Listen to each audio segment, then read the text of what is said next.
VMX Show Season 4.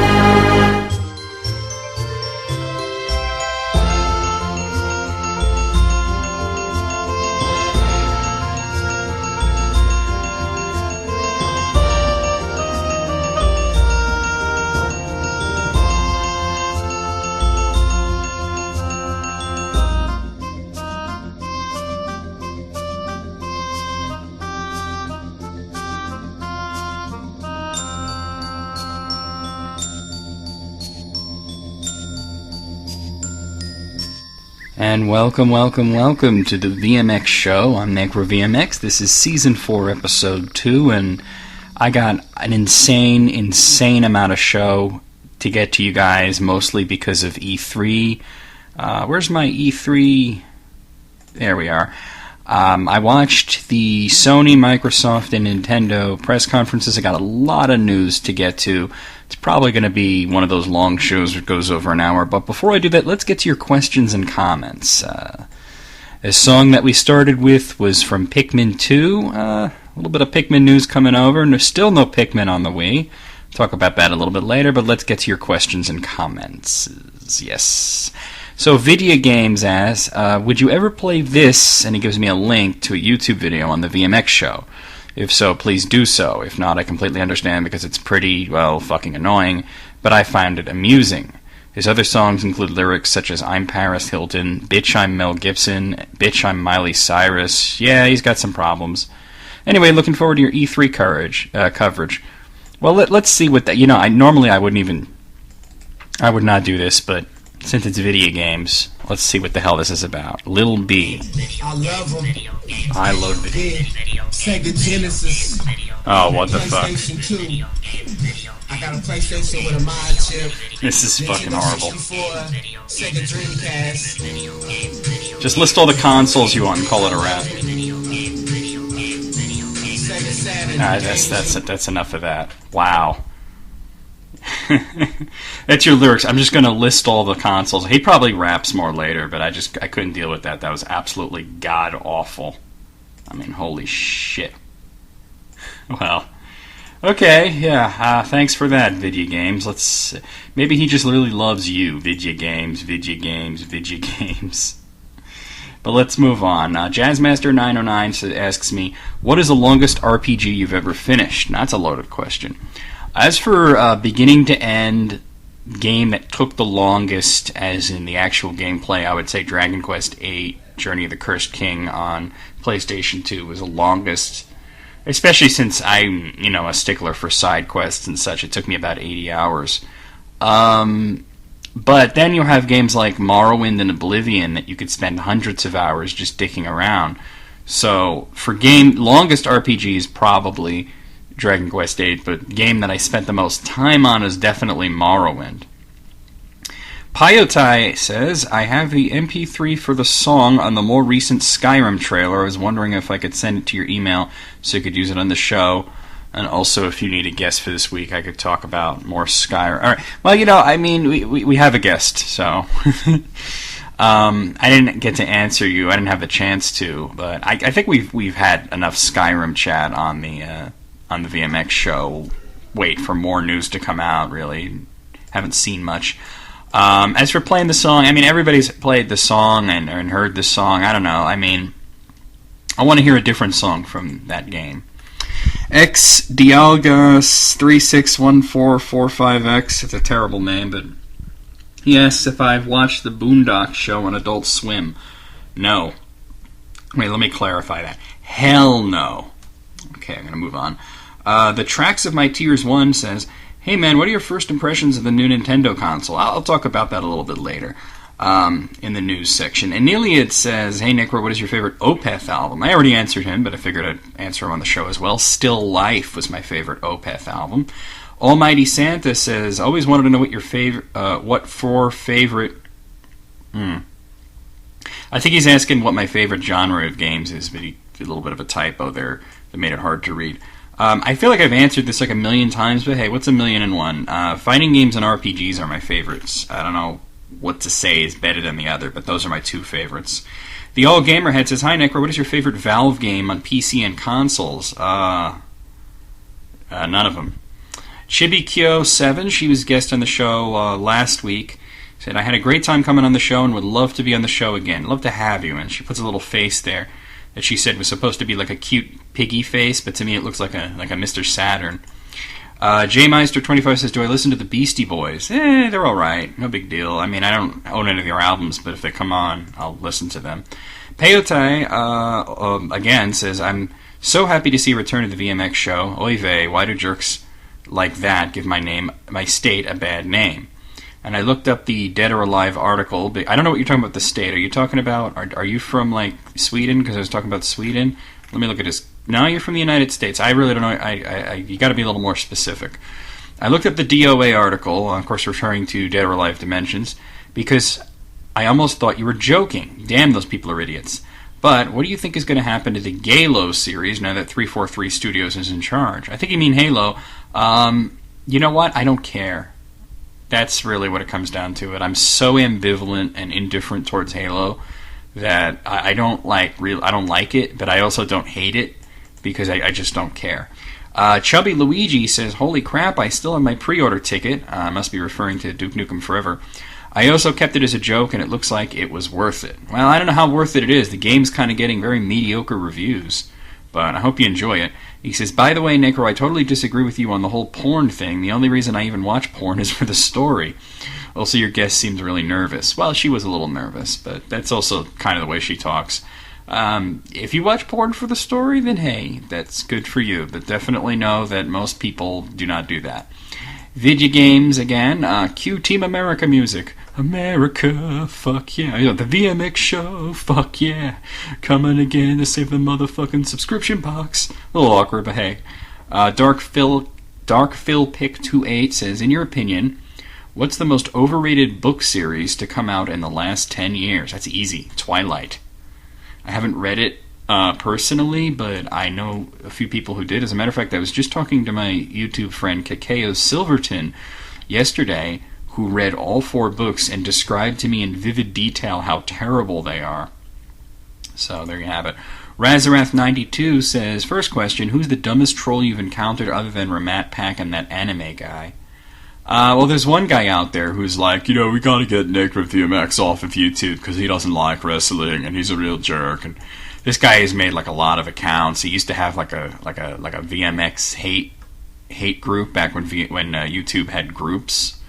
So that was, he still cracks me up. And his second question, who's a worse director, Michael Bay or Uwe Boll? Well, okay, first off, Michael Bay rules. Okay, if you don't like his movies, that's fine, but he's not a bad director. This is the guy that directed The Island, which was a great movie. Bad Boys, I liked those movies. What do you got against Michael Bay? I think you're just jumping on the Michael Bay bandwagon there. There's nothing wrong with his movies. Uwe Boll sucks, though. He's the worst director ever. He's like if you took Ed Wood and crossed it with shit. Psych Dude says, ugh, the Sweden thing just makes me facepalm, but I'm not really surprised.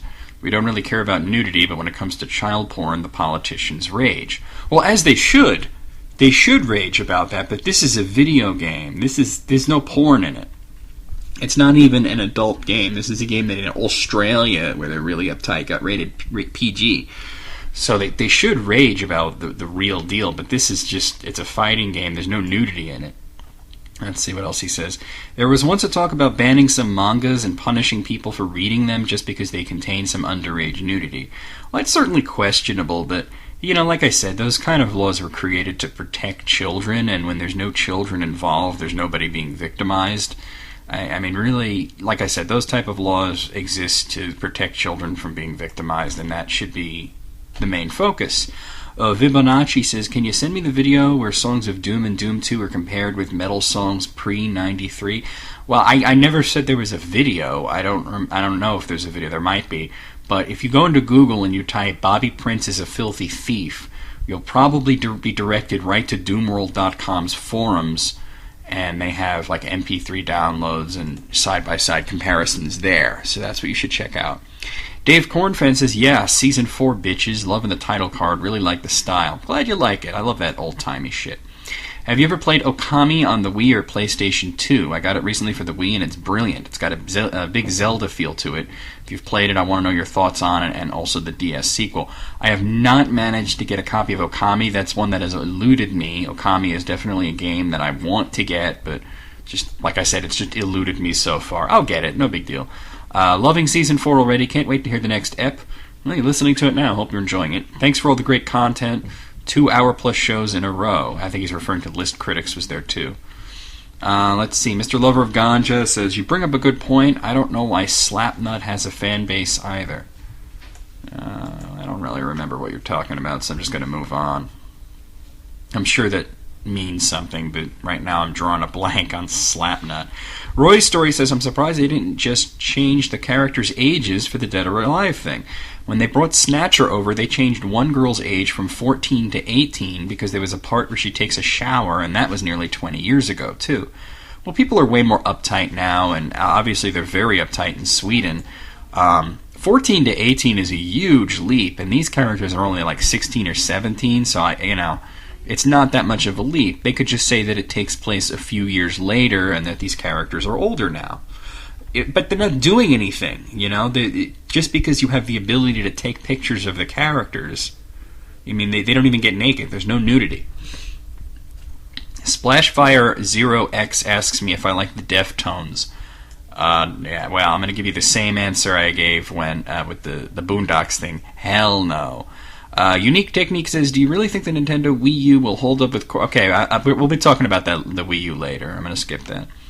Awesome 3 Gamer says, the Season 4 thing scared the crap out of me. When I first read your comment, I didn't know what you were talking about. I thought you meant the title card, and then I realized you meant that robot voice that I put in the intro. I hope you like it now. I think it's kind of cool. Circulation 211 says, funny thing about Silent Hill, Silent Hill 1 and 2 have virtually nothing to do with each other in terms of story. Silent Hill 1 and 3 are direct sequels, and Silent Hill 2 is considered by many, and me at least, to be the magnum opus of the series, but that's just opinion. So what's the funny thing? Okay, so, alright. Josie Greg says, hey, what do you think of the DC Universe reboot? At first I was a little skeptical because I thought, restarting books that have been going since the Golden Age, like Action Comics, Superman, Batman, and Detective Comics. Detective Comics being the book that DC is named after. And to think that there's going to be like a Detective Comics #1, an Action Comics #1, a Superman #1. Like Jeff Johns, who's the creative director of DC now, he's always been rather resistant to legacy numbering, and I think I was skeptical at first, but I think it's going to be great. Mostly because of like what other people have been saying. Like I've told some people about this, and they've said, you know what, I'm totally going to be a part of this. I think this is really cool. This is a great jumping on point.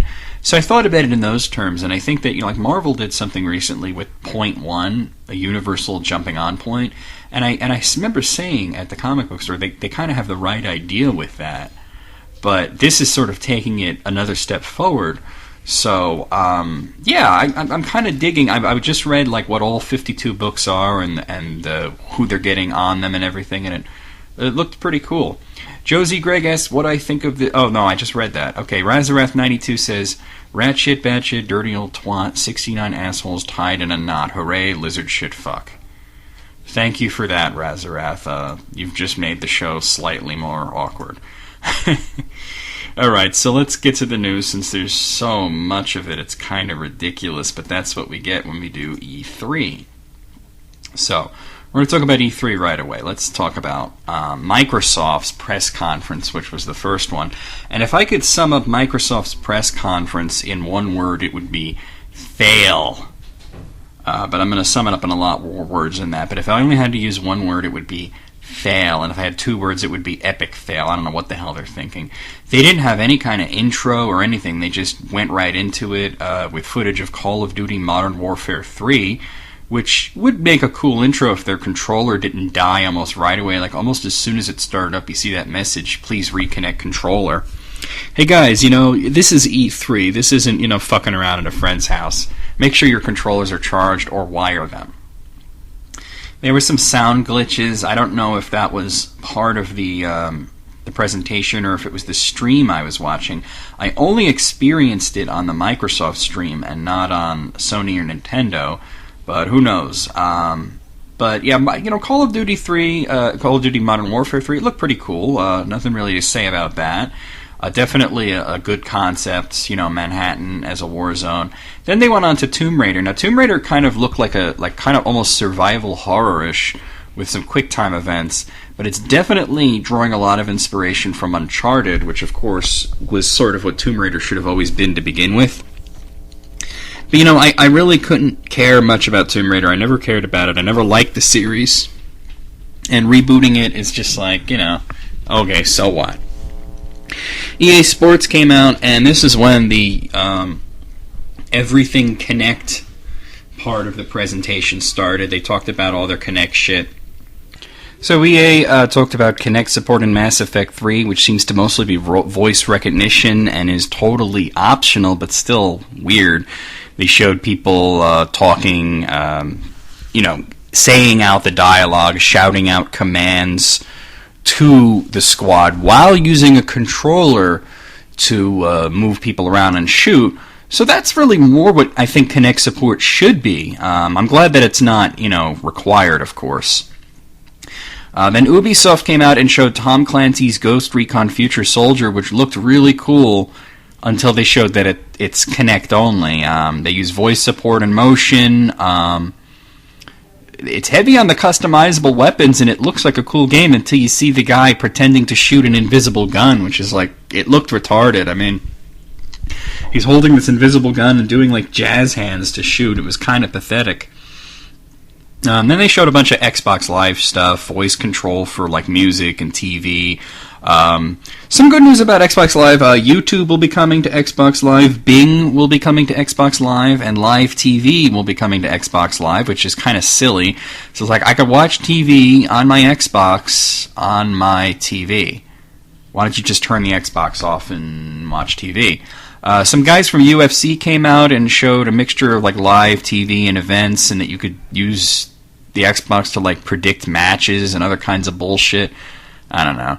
Why can't you just call up your friends and be like, oh, I bet he's gonna kick his ass and all that? I don't know. Gears of War 3 was shown. They had Ice-T come out and play it a little bit, and it's funny. I was talking to somebody while Ice-T was playing Gears of War 3, and I said, he's actually good at video games. It would be funny if he was really bad at it and he died, and then he would, went all cop killer on them.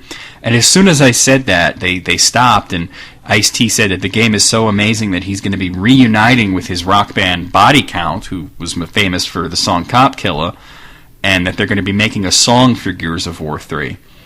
They showed Rise, which is a game about Rome. It uses Kinect. It's a first-person combat game. You look like a goober playing it. They showed Halo Combat Evolved Anniversary, which is a HD remake of Halo, the first game, which was on original Xbox. And it isn't just an HD textures and stuff. They actually redrew everything, which it looks pretty cool if you're into Halo. They showed Forza Motorsport 4, which, meh. They were using 21st Century Schizoid Man for the music, which I thought was funny. Fable the Journey, this is where it officially jumped every shark in existence. Surprise, surprise, it uses Kinect. And it looks like an on-rails shooter. Now, according to Peter Molyneux, it's not on rails, and that he made a grave error by not showing in the presentation that your character can move. But still, it's a Kinect title, and it's Fable.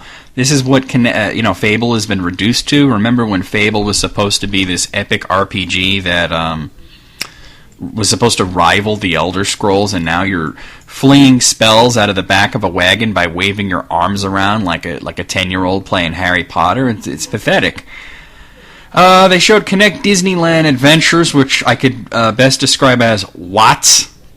They had the worst child actors ever pretending to play, and if I had to describe the whole thing in 2 words, it would be fist bump. Oh, Xbox do fist bump. What the hell are they thinking? Kinect Star Wars actually looked pretty cool, but the guy still looked like a goober playing it. Then they showed a Sesame Street game, Once Upon a Monster. Okay, whatever. It looked cute, and that's for kids, and that's really who the Kinect seems to be aimed at. Kinect Fun Labs, I don't know, is it's demos or something? Then they showed Kinect Sports Season 2, which I've been calling Kinect Sports Resort. Lol. Raffle. Dance Central 2 is exactly what you expect. They have the ability to have 2 people dancing at the same time, which I guess will lead to some multiplayer for people who enjoy Dance Central. Then they claim that they were working on the Xbox 360 becoming the #1 best-selling system globally. Yeah, okay. Good luck with that in Japan, where they don't like it. And they ended it with the teaser for Halo 4, the dawn of the new trilogy, which will be coming out sometime holiday of 2012. Didn't show any gameplay, didn't really show much of anything. And it probably would have had a much greater impact if it had not been leaked a few hours earlier that they were going to be showing Halo 4. So to me it was like, hey, this is the whole thing in a nutshell. Hey, here's Modern Warfare 3 and Tomb Raider. Now 90 hours of Kinect games. Oh, and here's 4 seconds of Halo 4. See you later, shitlords. So, I don't know. I was very disappointed, especially since I like the Xbox 360 so much. Sony was a lot better. They actually showed a lot of games that I plan to get for Xbox 360. But, it started kind of late, but they had a really cool intro. They showed a montage of PlayStation 3 and NGP, PlayStation Move. It was in 3D. I saw people wearing glasses. They apologized for the PSN outage, and they thank everybody that stood by them. Cinema Now will be added to the PSN, so that's pretty cool. And then they showed games. They started with Uncharted 3 Drake's Deception, which looks good. Apparently people will have access to multiplayer in subways. I wasn't sure if they meant subway as in like underground train stations or if they meant the restaurant. I mean, that'd be cool if it was the restaurant. Like, hey, can I get a Philly cheesesteak and access to multiplayer for Uncharted 3 Drake's Deception a few months before it comes out? Okay. There was a 3D trailer. Then they showed Resistance 3. The presenter was a total noob. This guy couldn't talk at all. Sony had one problem, and one big problem, is that they had people who had no experience with public speaking. It was kind of pathetic. It uses the Move. It's exactly what you'd expect, another Resistance game. Then they showed God of War Origins and Echo and Shadow of the Colossus collections, which are compilations of HD versions of PlayStation 2 classics, God of War Origins including God of War and God of War 2, and Echo Shadow of the Colossus, obviously including Echo and Shadow of the Colossus. These will come out in September. The PlayStation TV is coming. This is pretty cool. It's a 24-inch 3D display. 2 people can see 2 separate images. Comes with Resistance 3 and glasses and an HDMI cable. It's about $500. Extra glasses will run you $70. No news on whether you can play other consoles on it. It would be cool to get that. And hey, let's play some Xbox 360. They showed NBA 2K12, which will use the Move controls, although I gotta say the way they did it was pretty good. It wasn't, as bad as like the Kinect stuff. The graphics were very impressive. They had Kobe Bryant come out. I guess that was their celebrity. I was watching the Sony presentation with Charmaine. She was last week's guest, and I said, "Here's Kobe Bryant." Microsoft had Ice-T, Sony has Kobe Bryant, and she wondered, well, who is Nintendo going to have as a celebrity? And I said, no. Shigeru Miyamoto is their celebrity. He hilariously sucked at the game, which led to some pretty funny smack talk on the stage, which I thought was pretty cool. Then they showed Medieval Move Desmond's Quest, which is a totally motion-based game that looked pretty meh. Infamous 2 looks pretty cool. They showed that. They showed Little Big Planet 2. Now, I know what you're saying. Little Big Planet 2 has already come out, but they're going to be updating it with support for the Move controllers, which I think will be interesting. Then they showed Starhawk, which I didn't really have a big impression of Starhawk. It's coming out early next year. They showed Sly Cooper 4, which is called Thieves in Time. It looks fairly amusing. That's also coming out sometime next year. Then they showed a game called Dust 514. It's going to be it's a science fiction game, massively multiplayer. It's going to have cross-platform support with the PC, the PlayStation 3, and the NGP. And it has Move support. BioShock Infinite, all I can say is, holy shit. That game looks amazing. I mean, I'll be getting it for 360, but I'm so glad I got to see it. The trailer was made from completely in-game footage, rather. It will actually have Move support. Lol Raffle. Ken Levine came out and showed it. He was the one who gave a very interesting interview where I think I even talked about this last season on the VMX show. He gave an interview that was very critical of the PlayStation Move, saying that he would never add Move support to a BioShock game, saying that he feels that if he did that the players would feel that they're being cheated. But apparently he got a phone call from Sony, they sent him a PlayStation Move, he dicked around with it, and he wound up liking it. So there will actually be Move support for BioShock Infinite, and even more exciting, there will be a new BioShock game, or as Ken Levine put it, a new game set in the BioShock universe coming out for the NGP. And believe me, I'm working up to talking about that NGP.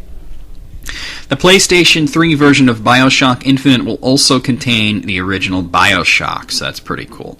Then they showed Saints Row the Third, which is sort of the more fun version of Grand Theft Auto, and I'm not really into those types of games, but it looked pretty interesting. Then they showed the new Star Trek game. Now, they didn't really show much of it, but it will have Move support, it will have a phaser peripheral.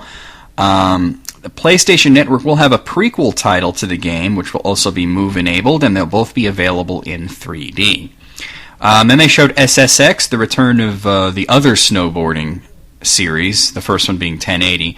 PlayStation 3 owners will get a special Mount Fuji track, so there you go.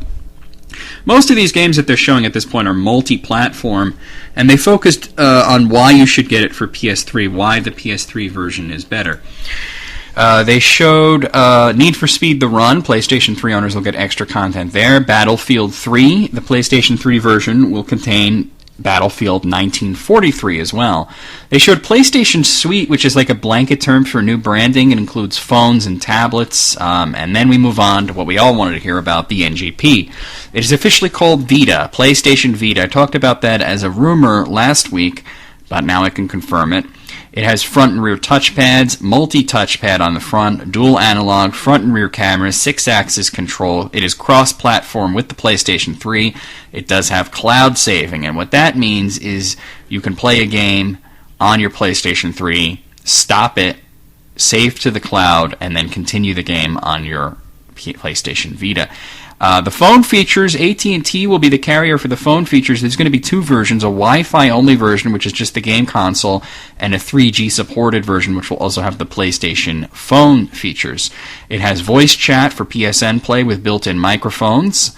And they showed some games. Actually, first they showed the Near feature, which looks like the Street Pass for the 3DS. The Wi-Fi model will retail for $249, and the 3G version for $299, and I gotta say is a great price, got me very excited. $250, I mean, as Penny Arcade said, if their shit was $250, they'd have a huge sign saying, "Suck it, Nintendo, our shit is $250. Well, guess what? It's $250. Then they showed the games. They showed Uncharted Golden Abyss, which features a mix of traditional controls and touchscreen. It uses the 6-axis tilt feature for jumps and such, and they say play the way you want. You could use completely traditional controls, or you can focus on the Vita controls almost completely. They showed Ruin, which looked like a really cool Gauntlet style game, which supports cloud saves because it's also coming for PlayStation 3. They showed Mod Nation Racers, which looked really cool. The touchpad offers very easy track creation. It uses the back touch paddle as well to create terrain. I was impressed by how easy it looked to create very detailed tracks using the tilt, the touch, and stuff like that. They showed the new version of Little Big Planet. It's cross-platform. It uses touch, tilt, and rear touch features. It has everything that was included in Little Big Planet 2.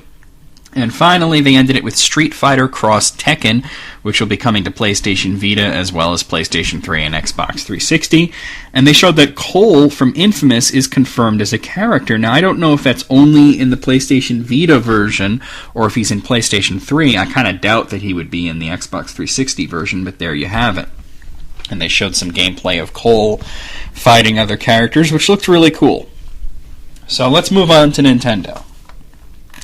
Nintendo started with all the Zelda 25th anniversary stuff. They had a montage of Zelda games with an orchestra playing the theme songs. They showed a new trailer for The Legend of Zelda Skyward Sword. Shigeru Miyamoto came out and the orchestra played some more Zelda themes. And they made some announcements for Zelda 25th Anniversary. Legend of Zelda: Link to the Past, which was a classic on the Super NES, is now available on the 3DS eShop. Ocarina of Time, of course, coming to the Nintendo 3DS. They talked about the Master Quest, the boss challenges, and other new things that are in it. The Legend of Zelda 4 Swords will be available free on DSiWare in September. Skyward Sword will be out this Christmas. It'll be out for Christmas, so probably around October or so. There will be a Zelda-themed Gold Wiimote. I assume it has Motion Plus control in it already. The Zelda Symphony, there will be Zelda Symphony concerts. They will be announced all over the world, and they'll be happening sometime this fall. Ocarina of Time 3D will have an official soundtrack, which will be free to people who register the game early on with Club Nintendo. And the Symphony Concert will also have a CD coming out. They teased at the Project Cafe. Iwata came out saying that there was a balance of casual and hardcore with a wider appeal than the Wii, and it'll be out next year. But then they focused on the 3DS, and they showed a montage first of new 3DS games. They showed a Mario Kart game. They showed Star Fox 64, do a barrel roll and all that bullshit. They showed Super Mario 3D. They showed Kid Icarus, Luigi's Mansion, a new game. And here comes Reggie. So first, they focused on Mario Kart. The karts now, it seems to just be called Mario Kart. The karts now have gliders for long jumps, so you can actually control where you land by gliding. And they have propellers for underwater sections. The karts can be customized, and this will be coming out this holiday season. They showed the new version of Star Fox 64 for 3DS. You can use tilt control. The 3DS camera will show real-time reactions for the multiplayer deathmatch, and this will be out in September. Super Mario was shown. It seems that it's just called Super Mario 3D. Yes, the Tanuki suit is there. The Koopalings are there. It kind of looks like Super Mario Bros. 3 and Super Mario Galaxy had a baby. So, yeah, it has both 3D gaming, which looked a lot like Galaxy, and it had side-scrolling sections. It looks amazing, so I'm very excited about that, and it will be out this year. Then they showed Kid Icarus Uprising. Last year, this was the only game that I was excited about. Now it's just one of many. They showed a new trailer. They showed the competitive multiplayer, and it will be coming out later this year.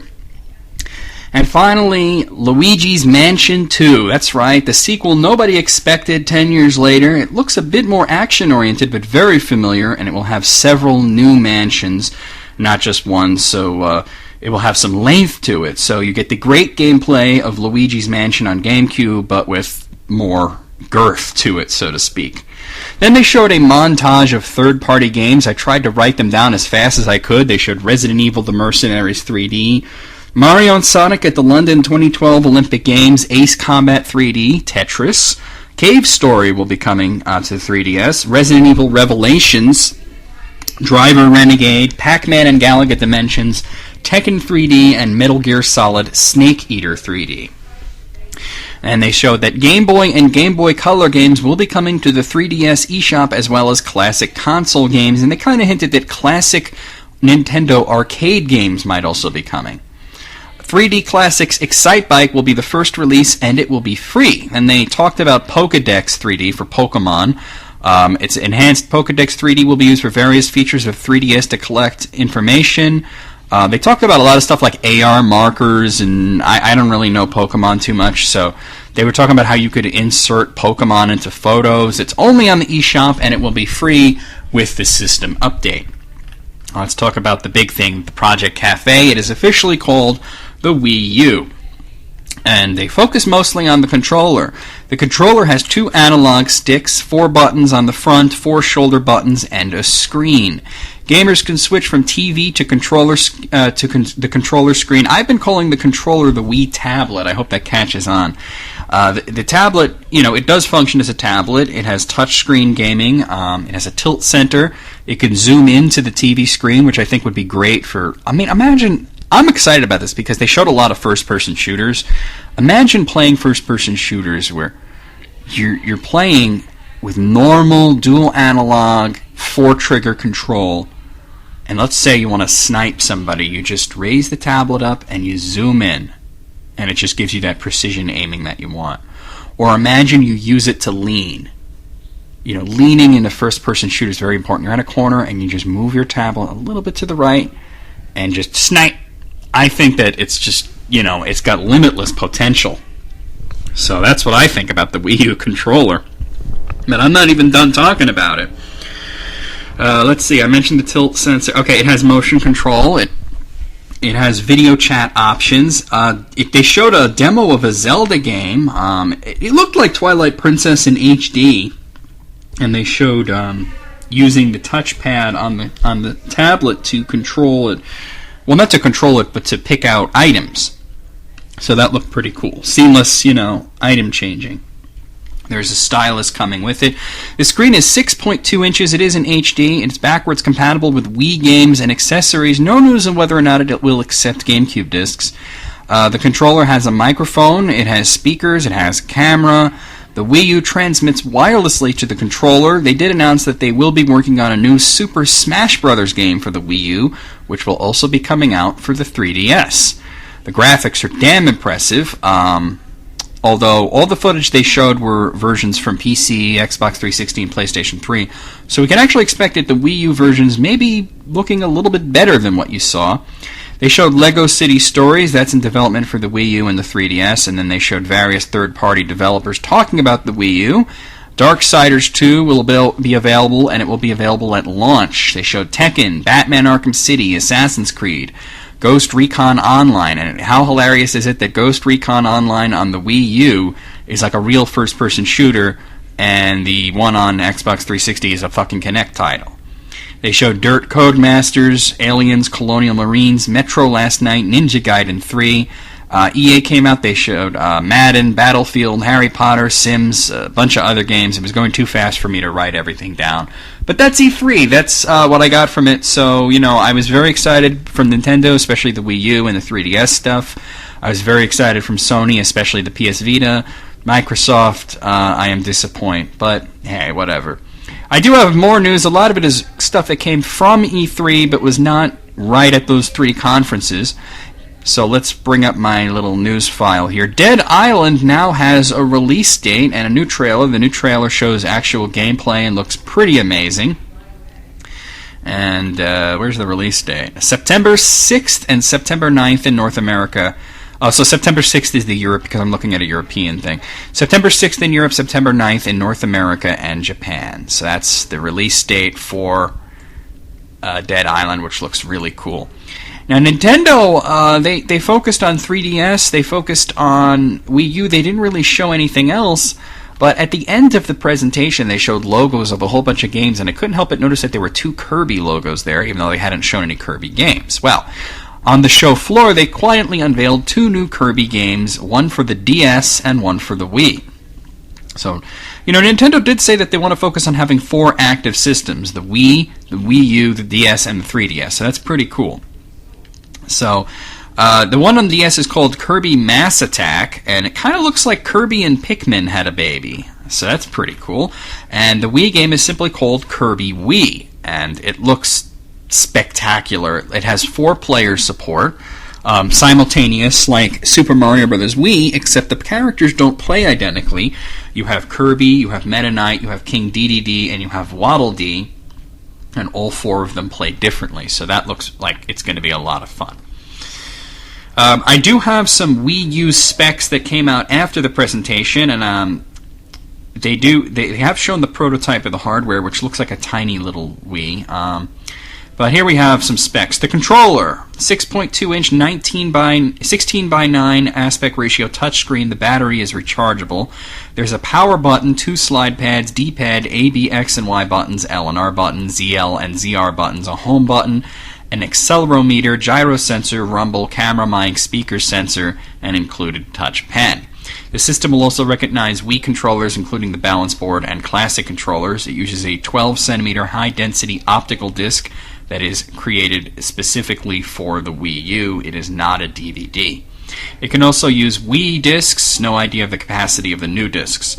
It supports 1080p, 1080i, 720p, 480p, and 480i. It's compatible with HDMI, component D, S-Video, and component cables. The audio outputs in PCM linear 6-channel from AV Multi or HDMI. There's a built-in flash memory with expandable memory through SD card and external USB drives, and there are 4 USB ports on the system.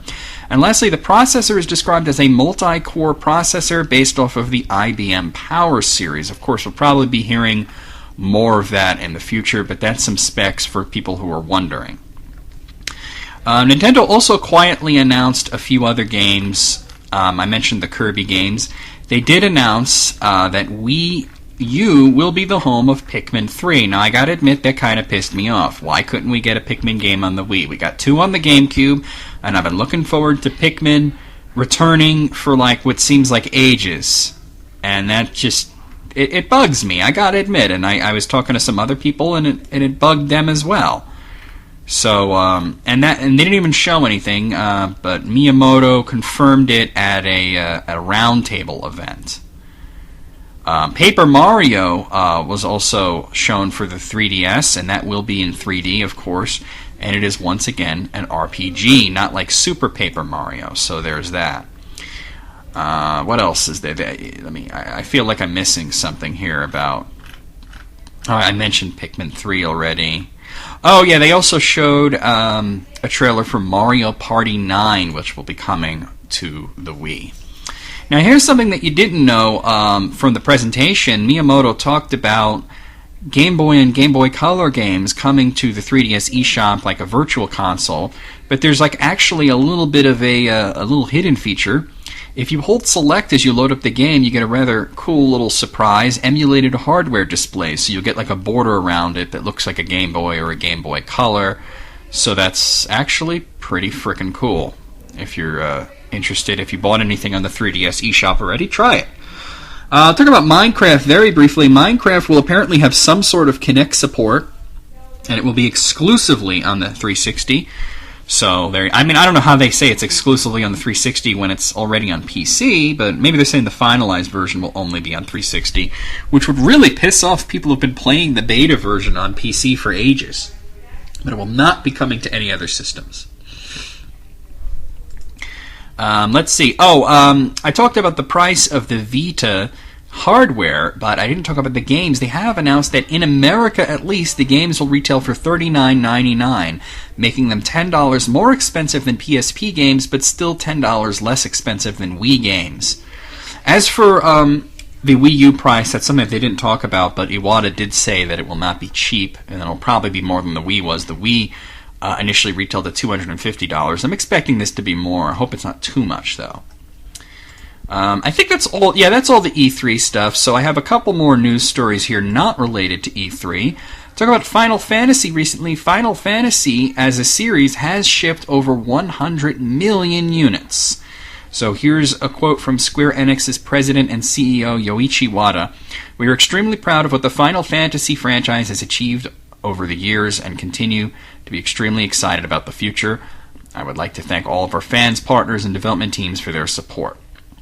So that's a really kind of a huge milestone for Final Fantasy. And also at E3 they did show us coverage and a new trailer for Final Fantasy 13-2, which looks pretty spectacular. Do you remember the PSN outage? Of course, how could you forget? Well, they've actually made some arrests regarding the hacking of PSN. According to police, 3 men were arrested. They were the local leadership of Anonymous, and this was in Spain that they arrested them. They say one suspect had a computer server in his apartment that was used to attack the PlayStation Store website as well as some banks in Spain, the Italian energy compound Enel, and government websites all over the world, including Egypt, Algeria, Libya, Iran, Chile, Colombia, and New Zealand. I don't have any names of the people that were arrested or any other real information, but I can tell you that they have caught 3 people that were connected to the PSN hackings. And finally, my final news story has to do with Metal Gear Solid. The original game is being remade again. Yoshikazu Matsuhana, creative director of Kojima Productions, recently spoke to Eurogamer and said that they want to remake the classic Metal Gear Solid in full HD. It'll be reimagined. I say exactly what my friend Joey said. I don't care about the Metal Gear series, but he's a huge fan. And I showed him this story, and he says, "What the fuck? They already did that. It's called Twin Snakes, and it was great." So I don't know how people are really going to swallow yet another remake of not Grand Theft Auto. They should remake the first 2 Grand Theft Autos. That would be interesting. Do those in 3D. Or do, like, as a package, Grand Theft Auto 1 and 2. But I don't know. I mean, I don't care about Metal Gear Solid, but we'll see how people react to another remake of Metal Gear Solid. So that's it for the news. Now, I did have a guest, so we're going to bring him in here. This was Old School, or Olds X Cool, from YouTube. So check out his channel. It's spelled OLDS X Cool. So Olds X Cool. He was trying to get like old school, but there you have it. Brief interview because the show's so long, but let's get him in here.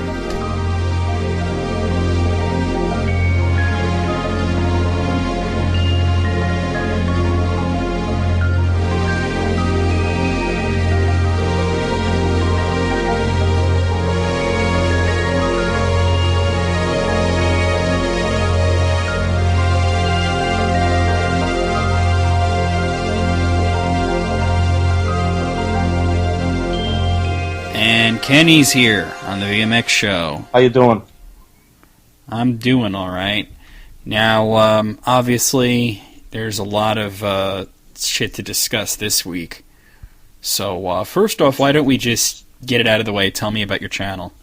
My channel is dedicated to reminiscing about the generations behind us. So that pretty much covers PS2 and back, and I got a little bit of Wii stuff on there, but I really don't want to concentrate on any of that stuff. Just the greatness of the PS2 and down, and that's pretty much all it is. How far back do you go? Down to NES. I refuse. So you don't do like the like Atari or anything like that? No, I really thought that stuff sucked back then, and I really don't want to play it now. Okay.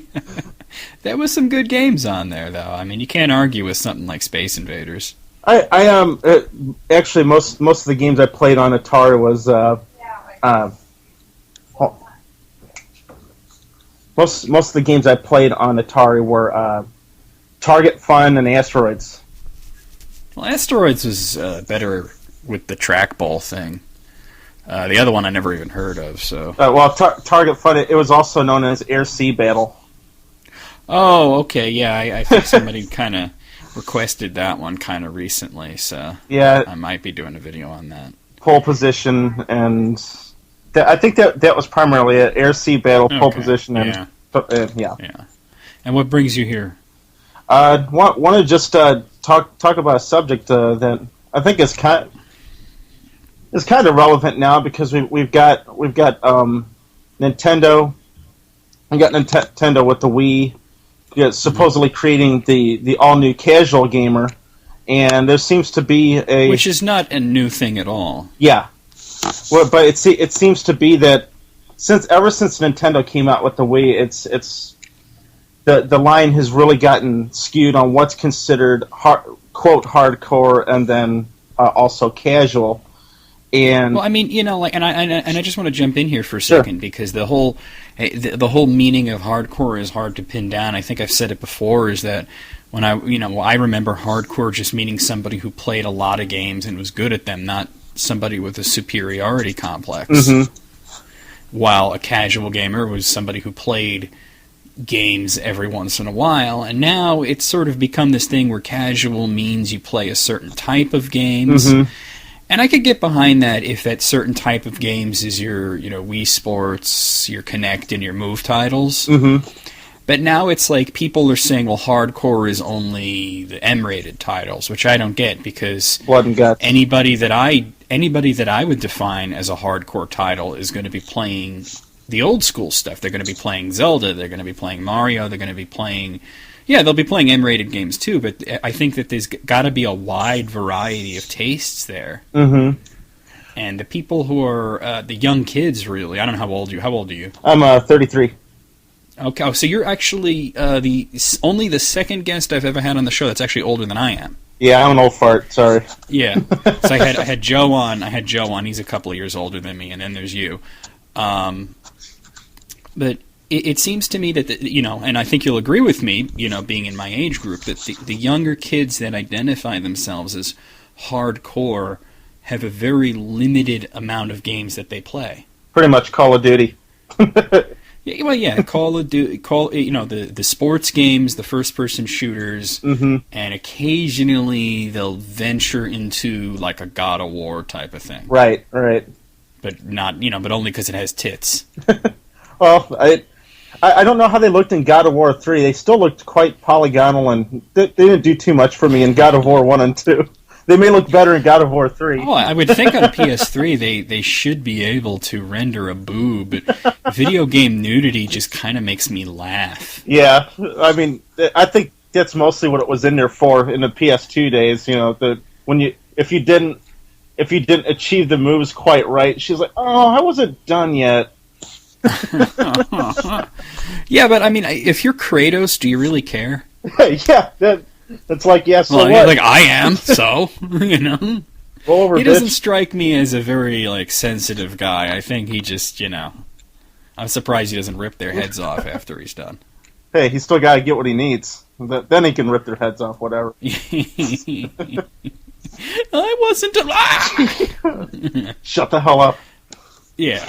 I mean, does Kratos talk? I haven't played these games any extensive. Yeah, he says cool stuff like, "I am the God of War, and I will make you suffer."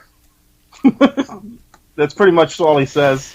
Kind of like Turok. He announces that he is Turok. I am Turok, yeah. I often Well, said, there's 3 different guys that are Turok now. Is that right?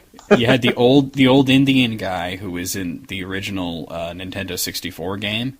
Mm-hmm. And then starting with the second game, they replaced him with a guy that was like, his name was actually Tal Set, but he took over the role of Turok. Mm-hmm. And then there was the Xbox 360 one where it was like a black guy. Does anybody remember the Xbox 360 one? Was that even a good title? Well, it was better than the one on GameCube. Oh, well, okay, yeah. I can see that. Because The the one on GameCube actually had worse graphics than the original N64 one, and I don't know how the hell they pulled that off. It took some effort, no doubt. Sometimes I see certain games that's why Acclaim isn't around anymore, because I was wondering, do they try hard to suck?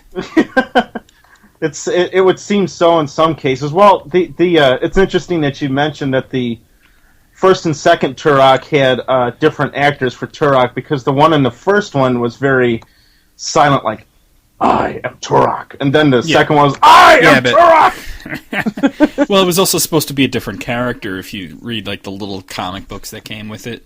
No, I didn't get into all that. I just play. I'm dumb when it comes to that. Because Turok was like an old guy, Oh yeah. And then they they had a younger guy take over. Well, that's a series that I don't think is coming back anytime soon. On the third one, he didn't yell at all. He actually had full dialogue and all that stuff. I never had the third one. I barely played the second one, to be honest. Well, the third one, I believe, was done by Valve, and you could definitely see Half-Life in it. And it was actually honestly, quite a good game. That's not a selling point for me. Well, yeah, I know it's not, but I like Half-Life. I didn't like Half-Life. It's like, how many ducks and jumping puzzles are we going to have? Oh, I kind of like the platforming aspect as well as the shooter aspect of it. It's kind of. There was no shooting. You shot an enemy each level, maybe, if that. I don't know. You're just a bullet whore. That's all you are. Give me something with a load of enemies that I can mow down. Oh, I love that. I love that too.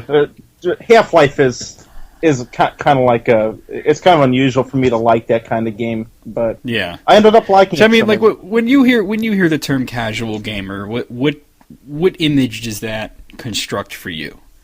Casual gamer, I guess would now when I think of casual, I think of Kinect.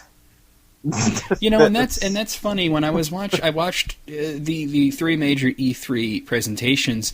And I thought it was so bizarre that the Xbox 360 has been known as the hardcore console, and the Wii being known as the casual console. And they showed Ghost Clancy, listen to me, Tom Clancy's Ghost Recon Future Soldier, which was a Kinect title, where this guy just looks like a total and complete ass-tard holding a gun that's not there, and making these jazz hands to shoot bullets, and then they show the Wii U version that is like a real shooter. Oh, you saw a Wii U version of that? Yes, I did. Yeah, no, not of that particular game. It's a ghost. It's called Tom Clancy's Ghost Recon Online. Oh, okay. But it's made by the same people, and they put the hardcore, so to speak, version on the Wii U and probably PS3. Right. And the casual version where you're like, look at me, I'm shooting, is on Xbox 3. So it's a Kinect title. So, I mean, how do you even aim? Like, can you get any kind of precision while doing the jazz hands? I mean... Well, Gunstringer, I saw a few videos of that. Gunstringer attempts to have some sort of aiming type system. The thing is it works, as far as I can see from Gunstringer, you highlight enemies a lot like you do in Panzer Dragoon, and then you motion your hand upward, kind of like you just fired the gun with the recoil thing. It's ridiculous. It is ridiculous. It's absolutely ridiculous. All that time they're shooting at you. Yeah, well, I mean, it really didn't look that difficult. It just looked... I mean, the graphic style was pretty cool, but the gameplay was just lame. I was just like, with the Wiimote, Sin and Punishment, they proved that the Wiimote is probably the best way to control a shooter like that, and the Kinect is definitely not. Keyboard is the best way, but the Wiimote's definitely a close second. Oh, man, I don't know about that, but...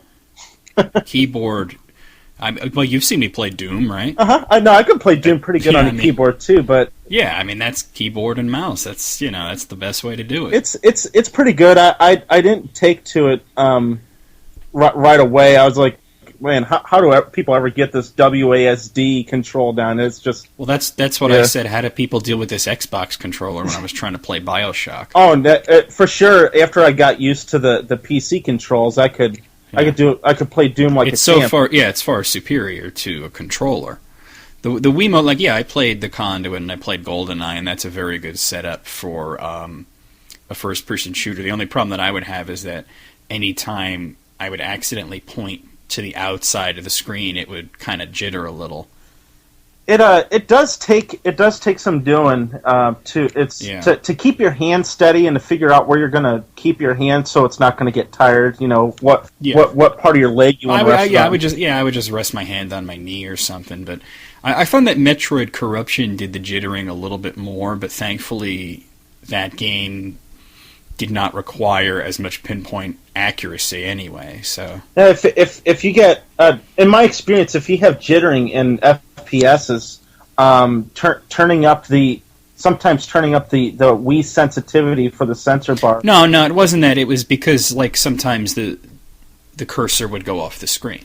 Oh, okay. Sorry. And then and sometimes getting it back on the screen, you'd have to shake it or something. Oh, okay.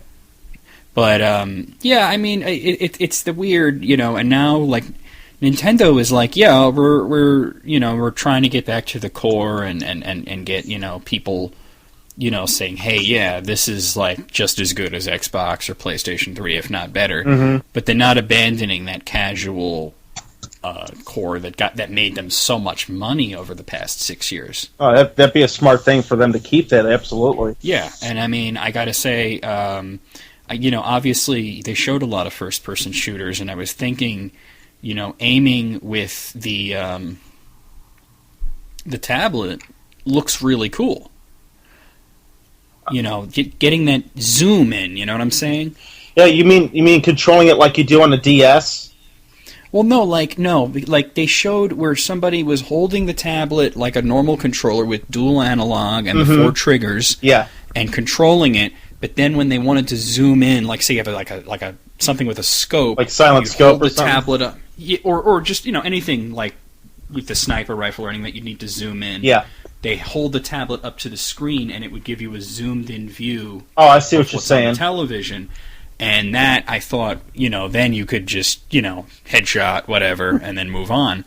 And I was thinking, I was thinking of the applications for that they didn't even get into. I was thinking of Batman Arkham City, which they didn't even show. They just mentioned that it was going to be on the Wii U. Yeah.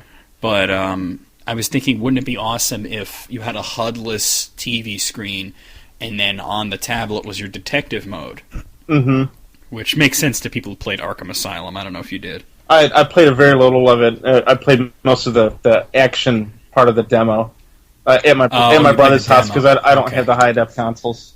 Okay. Well, there's you toggle it in the first game where you go into detective mode and it shows you like basically information about everything. Okay. Kind of like like what Batman would see the world like, and you see like an enemy and it gives you his heart rate and his disposition and everything. Yeah.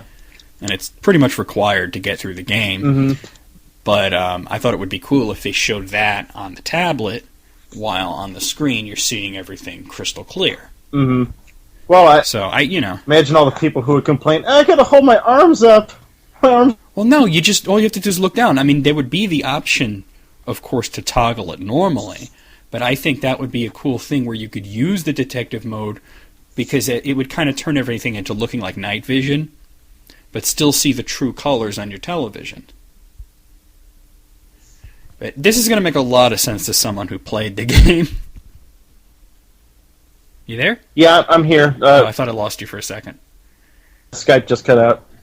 Oh, okay, all right. What I was saying is that's like one use for it that I just came up with off the top of my head. Mm-hmm. Did you watch the Microsoft show? Yeah. Now, it was not impressive, but like I was thinking of Wii U versions of some of those titles, like for example, Tomb Raider. They were showing kind of a very much like the Batman thing, where you switch on Laura's, what did they call it, her survival instincts, and it would highlight certain things.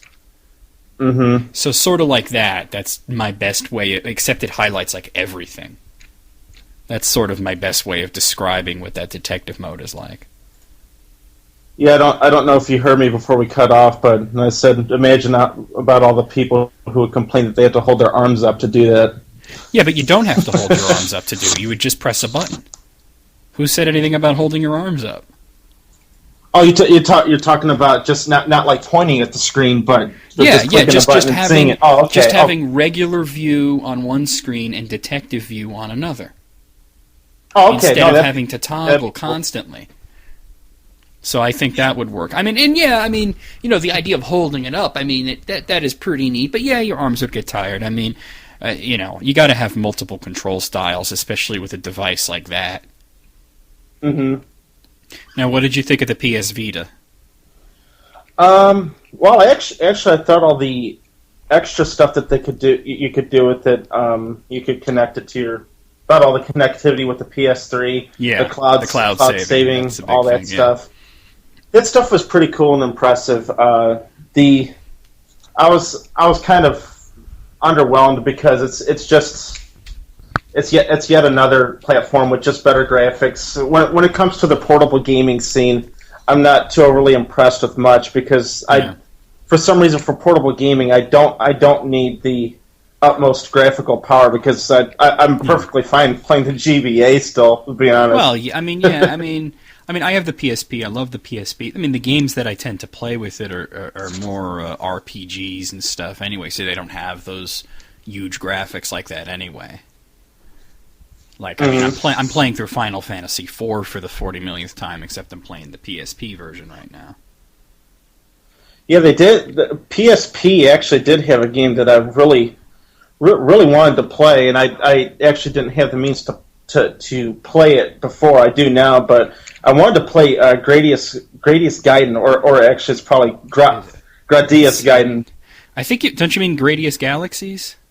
No, Galaxies was on GBA. Gaiden was a title only released in Japan. It's a fantastic. It's one of the best in the series, but it's only released in Japan. There's definitely a Gradius Galaxies on the PSP. I've been looking for it. But, Galaxies. Anyway, are you hearing me? I'm getting like an internet connection problem though. We got to wrap this up anyway. You're dipping in and out, actually. Okay, well, don't worry. The recording will sound fine. I just want to end this. You were mentioning like Gradius and whatnot, or Gradius. Mm-hmm. I don't know how you would say it now that you come to think of it. The game says Gradius, and I'm too used to saying it the other ways. It's Gradius. Oh, it says Gradius. I've never even heard that. Yeah, the game says Gradius. I guess that's how you say it, huh? It's too much effort. That is crazy. But I just wanted to mention the PSP actually is region free, and that's the one thing they didn't mention about the PS Vita. They gave us a price and everything, and we know the game's going to cost $40, but will it be region free again? Probably not. They're I don't know. That was kind region of free, I think. Go ahead. It doesn't hurt anything. Well, for some reason, games Japan Nintendo went. You know, the 3DS is now region locked, as where the DS was region free. Yeah. I don't know. Who knows? Wouldn't it? Well, Nintendo. I don't know. They also had major problems with piracy. Yeah, but I mean, does it affect piracy? I think that it curbs. I don't know. It's got to have something to do with it, because I can't think of any other reason why they would not have region-free gaming. Because, I mean, there were games like on PSP. I've been looking for a copy of Breath of Fire 3, which only came out in like Europe. Mm-hmm. But I'll get it on like eBay or whatever. But knowing that it'll play in my American PSP is great. Yeah, I mean that is cool. I would have loved for the PS2 to be region free. There was some Japanese. Oh yeah, definitely. It's just not fair. Yeah, the Dreamcast was the last major like home console that was region free. I'll tell you what really needed to be region free was the Sega Saturn. I agree there. With all the shooters and everything that came out on that thing, I was pissed. Well, anyway, we got to wrap this up now. Good having you on the show. It was good to be on. Yeah, we'll have to have you on sometime in the future. We'll get back to the show now. See ya. Bye-bye.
Well, I have to thank Kenny for coming on the show. Sorry it had to be such a short interview, but, this is bound to be a long episode. I'm already over an hour, although it's not too bad. It's not going to be like last week.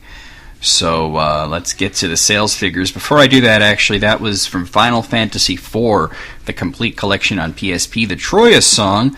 And before the interview, that was also from Final Fantasy IV, the complete collection on PSP. That was, I think, something called Emergence of the True Moon or something. Vanishing of the True Moon. So there you have that. Both from Final Fantasy IV on PSP. Very good thing to pick up for $30. You get FF4, you get the sequel, you get the interlude. It's all in HD. It's really fucking cool. So let's get to the sales figures for the week ending in June 4th. Here are the top 10 best-selling games in America. At number 1, we have L.A. Noire on the Xbox 360, which sold 137,864 copies. L.A. Noire on the PlayStation 3 sold 104,616 copies. Wii Sports Resort on the Wii sold 80,571 copies. Wii Sports on the Wii sold 75,564 copies. Mario Kart Wii on the Wii sold 67,226 copies. Hunted the Demon's Forge on Xbox 360 sold 48,195 copies. Wii Fit Plus on the Wii sold 47,618 copies. Zumba Fitness on the Wii sold 43,024 copies.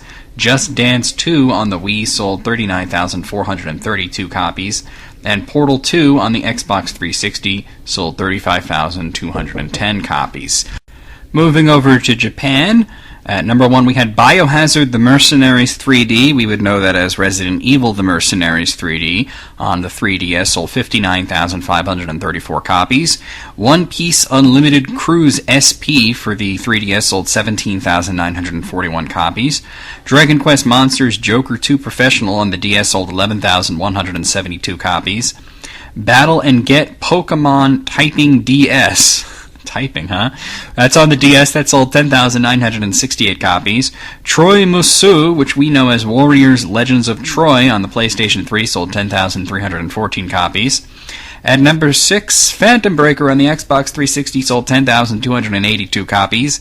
Akiba's Trip on the PlayStation Portable sold 9,384 copies. Pandora no 2 Kimi no Moto Ikeru, something to do with frogs, I guess. That's on the Wii, and that sold 8,787 copies. Patapon 3 on the PlayStation Portable sold 7,364 copies. And Pro Yaku Spirits 2011 on the PlayStation Portable sold 6,510 copies. In Europe, we have L.A. Noire for PlayStation 3 sold 103,887 copies. Wii Sports Resort on the Wii sold 82,834 copies. L.A. Noire on Xbox 360 sold 76,715 copies. Wii Sports on the Wii sold 76,660 copies.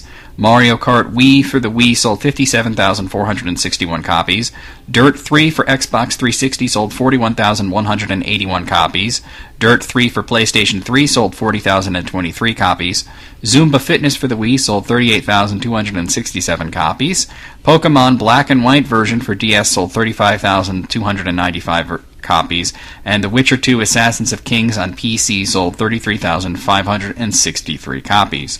So worldwide, the best top 10 selling games were L.A. Noire on Xbox 360, L.A. Noire on PlayStation 3, Wii Sports Resort, Wii Sports, Mario Kart Wii, Zumba Fitness on the Wii, Wii Fit Plus, Pokemon Black and White, The Sims 3 Generations, which it wasn't on any of the separate ones, but all mixed up. It's in the worldwide top 10, and Resident Evil The Mercenaries 3D. So, moving on to hardware sales, in America the top selling console was the Wii with 114,216 units sold. The Xbox 360 sold 74,412 copies. The PlayStation 3, 53,831 units sold. The DS, 48,911 units sold. The 3DS, 33,442 units sold. And the PlayStation Portable, 18,238 units sold. In Japan, the top best-selling console was the PlayStation Portable, with 29,886 units sold. The 3DS moved 27,695 units. PlayStation 3, 16,384 units sold.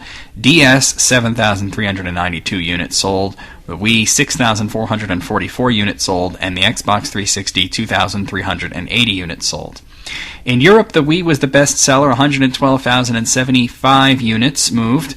The PlayStation 3 moved 68,870 units. The Xbox 360, 49,899 units. The DS, 42,719 units. The PlayStation Portable, 34,134 units. And the 3DS, 30,708 units. So, worldwide, the best-selling console was the Wii, followed by PlayStation 3, Xbox 360, DS, 3DS, and finally the PlayStation Portable. Well, that's this week's show. We'll see you next week with Season 4, Episode 3. Hope you enjoyed it. If you want to be on the show, let me know. Leave me your questions and comments. VMX out.